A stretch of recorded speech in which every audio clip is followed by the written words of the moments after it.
Thomas the Tank Engine was feeling very happy. His blue coat shone in the sun, he was right on time, and all around his branch line the countryside seemed prettier than ever before.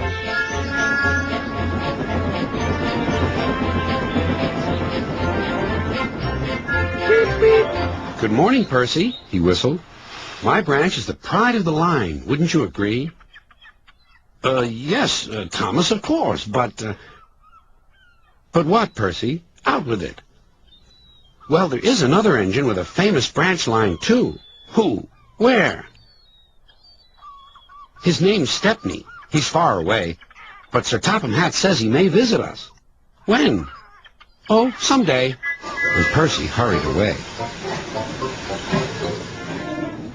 Meanwhile, Stepney was puffing steadily along his line. It isn't very long, and that made him feel a little sad. Later he saw Rusty, the little diesel that helped save Stepney from scrap. "Everyone's been so kind. But my railway is so short, and I do miss a good long run." "I think you should tell Driver, too," replied Rusty. "I'm sure he'll understand." Stepney soon discovered that indeed he did. "Do you know, Stepney, I feel just the same way." That evening he had exciting news. "Guess what, Stepney? Sir Topham Hatt has invited us to visit the other engines on his railway. Manager agreed. It'll be a really long run to get there." "Oh, thank you," sighed Stepney. They set off next morning. By now, all the other engines were talking about Stepney. "He runs a famous branch line. Did you know that?" said Percy. Thomas was feeling a little jealous. "Huh! It may be famous, but my branch is the first on the line. Everyone knows that, too." And he huffed away to fetch his coaches.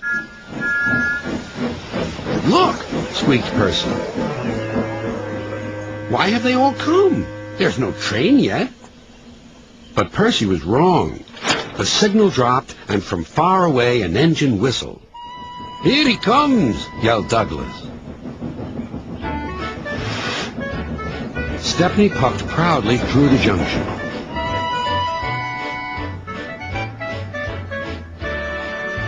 "I hope you'll meet Thomas, too," said Edward. "You both have branch lines to be proud of." Then Stepney set off to help Duck shunt coaches in the yards, and they worked happily together all afternoon. At last Thomas arrived. "Sorry, can't talk. It's time for my last branch line train. Mustn't be late."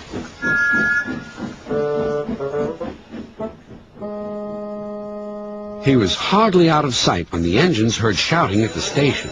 Moments later came the alarm. "Stop all trains!" The signalman answered the telephone. "A special, is it?" "I see." Thomas was impatient. "Why are we waiting? My passengers are being delayed." "Sorry, Thomas," said his driver. "We're being shunted to allow another train to pass." Soon they heard an unfamiliar puffing sound. There was Stepney with his headlamp swaying and whistle blowing. He gathered speed and disappeared. "Well, bust my boiler," said Thomas the Tank Engine. Next morning he was still fuming. "Shunted, and on my own branch, too. It's a disgrace." "I'm sorry," said Stepney. "I was a special." "Why?" "An important passenger arrived just as you left. He ordered a special train, and Duck let me take it. We had a splendid run, but, finished Thomas, "it can make an engine nervous not to know the line." "Exactly," said Stepney. "You're such an expert." Thomas felt much better. He couldn't be cross anymore and began telling Stepney all about his branch line.